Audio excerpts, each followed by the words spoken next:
Praise the lord friends, I hope you all fine. God bless you. प्रभु आप सभी को बहुत बहुत आशीषित करें। प्रभु की करुणा और दया आप सभी पे बनी रहे। और आज के सैबत स्कूल में मैं आपका स्वागत करती हूँ। और ये दिया गया है 8 मई के सैबत स्कूल से, और 8 मई, और इसका शीर्षक है 2 गवाह पुनर्जीवित। पिछले सैबत स्कूल में, मतलब कल के सैबत स्कूल में, 7 मई के सैबत स्कूल में आपने सीखा होगा किस तरह से परमेश्वर के जो 2 गवाह हैं वो मारे गए। और फ्रांसीसी क्रांति के दौरान जो है 1793 से लेकर 1797 तक जो है काफ़ी जो है अनैतिकता का दौर था वहाँ पर। और उस बीच जो है परमेश्वर का वचन दबाया गया और रेस्ट्रिक्शन लगाई, परसिक्यूशन बढ़ा क्रिश्चियंस पे, फिर भी परमेश्वर का वचन बना रहा। और आज के सैबत स्कूल में हम पढ़ेंगे कि 2 गवाह पुनर्जीवित। वही 2 गवाह, वही बाइबल जो है परमेश्वर का वचन, वो पुनर्जीवित होता है। किस तरह से पुनर्जीवित होता है, तो मैं शुरू करती हूँ। प्रकाशित वाक्य अध्याय 11 और उसका जो 11 वर्ष है उसमें लिखा है, परंतु 3.5 दिन के बाद परमेश्वर की ओर से जीवन का श्वास उसमें बैठ गया। जीवन का श्वास, उसमें जीवन का श्वास बैठ गया और वे अपने पांवों के बल खड़े हो गए और उनके देखने वालों पर बड़ा भय छा गया। और लोगों ने देखा किस तरह से जो है सरकार जो वहाँ पे जो है सताव लेके आई उसको हटा दिया गया, वो ख़त्म हो गई, उसने अपने प्रतिबंध हटा लिए। और ये सभी लोगों के सामने जो है एक गवाही थी कि परमेश्वर के वचन को कभी कोई दबा नहीं सकता, ना ही उसे कोई प्रतिबंधित कर सकता है। इसमें हम पढ़ेंगे यह पाठ परमेश्वर के वचन के बारे में क्या भविष्यवाणी करता है। इसमें लिखा है, फ्रांसीसी क्रांति के अंत में परमेश्वर का वचन लाक्षणिक रूप से फिर से जीवन में आएगा। एक शक्तिशाली पुनरुद्धार होगा। महान भय उन लोगों पर छा जाएगा जिन्होंने परमेश्वर के वचन को एक बार फिर उद्धार के लिए परमेश्वर की जीवित शक्ति बनते देखा। यहाँ पे परमेश्वर का वचन जो सुसमाचार का प्रचार करता है वो ही मनुष्य के उद्धार के लिए एक शक्ति है। यहाँ पे लोगों ने देखा किस तरह से परमेश्वर के वचन के द्वारा जो है परमेश्वर की जीवित शक्ति जो है वो बन गया। 18वीं शताब्दी के अंत में परमेश्वर ने ऐसे पुरुषों और स्त्रियों को खड़ा किया जो सुसमाचार को पृथ्वी के अंत तक ले जाने के लिए प्रतिबद्ध थे। विलियम कैरी, जो कि हमारे इंडिया में भी आए थे और उन्होंने बाइबल का जो है अनुवाद किया था हमारे यहाँ के क्षेत्रीय भाषाओं में। और विलियम कैरी की तरह लोगों ने बाइबल का संदेश तेजी से फैलाया, जिन्होंने भारत की यात्रा की और बाइबल का दर्जनों भारतीय बोलियों में अनुवाद किया। बाइबल की शक्ति से प्रेरित होकर मिशनरियों को दुनिया भर में भेजा गया। यह कोई संयोग नहीं है कि ये विश्वव्यापी मिशन प्रयास फ्रांसीसी क्रांति के बाद उभरे। परमेश्वर का वचन एक जीवित वचन है और यद्यपि कई लोगों को यह मृत लगता था, यह अभी भी विश्वासियों के दिलों में जीवित था और पूर्ण जीवन में फिर से उठेगा, जैसा कि प्रकाशित वाक्य की भविष्यवाणियों ने भविष्यवाणी की थी।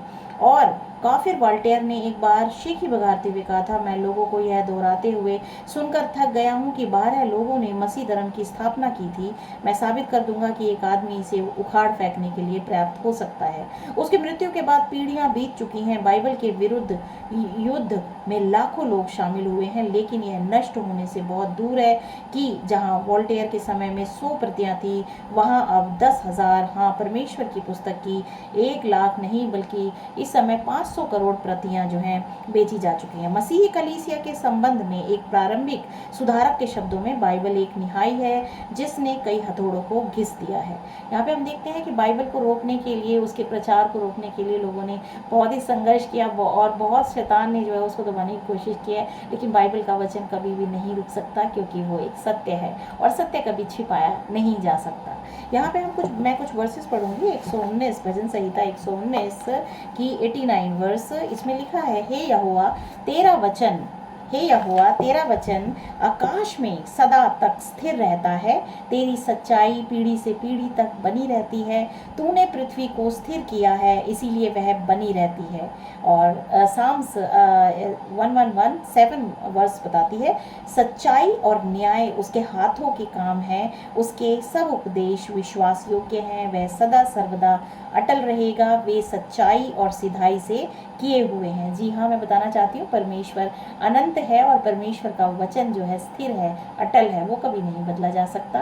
और परमेश्वर के वचन पर जब आप चलते हैं तो वो आपको भी अनंत जीवन देता है। परमेश्वर को जानना, मैं एक चीज़ बताना चाहती हूँ। यूहन्ना अध्याय 17:3 में प्रभु यीशु मसीह ने कहा, तुझे एकमात्र सच्चे परमेश्वर को जानना और जिसे तूने भेजा है यीशु मसीह को जानना ही अनंत जीवन है। तो हम अनंत जीवन प्राप्त करते हैं जब हम बाइबल पे विश्वास करते हैं। बाइबल के द्वारा बताई गई गवाही जो कि यीशु मसीह की गवाही है, उसको हम अपने हृदय में ग्रहण करते हैं और हम प्रभु में जीवित हो जाते हैं। अनंत जीवन अब हमारा है। इस तरह से मनुष्य जो है अपने जीवन को बचा सकता है। प्रभु यीशु मसीह ने कहा, अगर तुम अपने प्राण को खो दो और इस संसार में सब कुछ कमाओ तो तुम्हें क्या लाभ हुआ। हमारा प्राण परमेश्वर के हाथों में है, क्योंकि परमेश्वर के द्वारा ही हमको बनाया गया है उसके स्वरूप में। तो हमें जो है परमेश्वर के द्वारा ही अपने आप को बचाने की ज़रूरत है। हम परमेश्वर को जानें, हम परमेश्वर को ग्रहण करें तो वो हमें बचा सकता है और उसके द्वारा हमें अनंत जीवन मिलता है। ये अंश हमें बाइबल के बारे में क्या बताते हैं। साम्स 111 एंड वर्स 8 सेज, वे सदा सर्वदा अटल रहेगा, वह सच्चाई और सिधाई से किए हुए हैं। परमेश्वर का वचन हमेशा जो है सच्चाई से अटल रहेगा। इस तरीके से हम जान सकते हैं कि परमेश्वर का जो वचन है वो जीवित है। और जिस तरह से यहाँ पे जो आज का शीर्षक है, 2 गवाह पुनर्जीवित, और बहुत ही प्रोसिक्यूशन के बाद भी फिर भी परमेश्वर का जो आत्मा है, परमेश्वर का जो श्वास है, यहाँ पे 8th वर्स में लिखा है, 8th नहीं, ये है 11th वर्स, इसमें लिखा है, परंतु 3.5 दिन के बाद परमेश्वर की ओर से जीवन का श्वास उसमें बैठ गया और वे अपने पांवों के बल खड़े हो गए और उनके देखने वालों पे बड़ा भय छा गया। इस तरह से हम बता सकते हैं कि परमेश्वर की ही मर्जी इस संसार में जो है पूरी होती है। परमेश्वर ने 1260 साल का समय जो दिया था, एक जो है शैतान के हाथों में वो समय दिया गया, लेकिन उसके बाद का जो समय है वो परमेश्वर का है। और हम जान सकते हैं कि परमेश्वर की दया और करुणा हम सभी पे हमेशा बनी रहती है। तो हम परमेश्वर के वचन को ज़्यादा से ज़्यादा पढ़ें, जिससे कि हम सच्चाई को जान सकें। और ये सच जानना हमारे लिए बहुत ज़रूरी है, क्योंकि हम मनुष्य हैं और सच्चाई के द्वारा ही हम स्वतंत्र हो सकते हैं। अगर हम सच नहीं जानते तो हम अंधकार में हैं। सच जानना एक प्रकाश में आने के बराबर है और हम प्रकाश में आना चाहिए हमें, क्योंकि हम मनुष्य हैं और हमारा जो हृदय है वो प्रकाश से भरता है जब हम परमेश्वर के वचन को जानते हैं, पढ़ते हैं और यीशु मसीह पे विश्वास करते हैं और उसकी आज्ञाओं को मानते हैं। बिल्कुल, विश्वास और आज्ञाकारिता 2 चीज़ें हमारे अनंत जीवन के लिए बहुत ही ज़रूरी हैं। आगे जो है सबत स्कूल बताता है, परमेश्वर के वचन पर हमला किया जा सकता है या उसे दबाया जा सकता है, लेकिन इसे कभी ख़त्म नहीं किया जा सकता।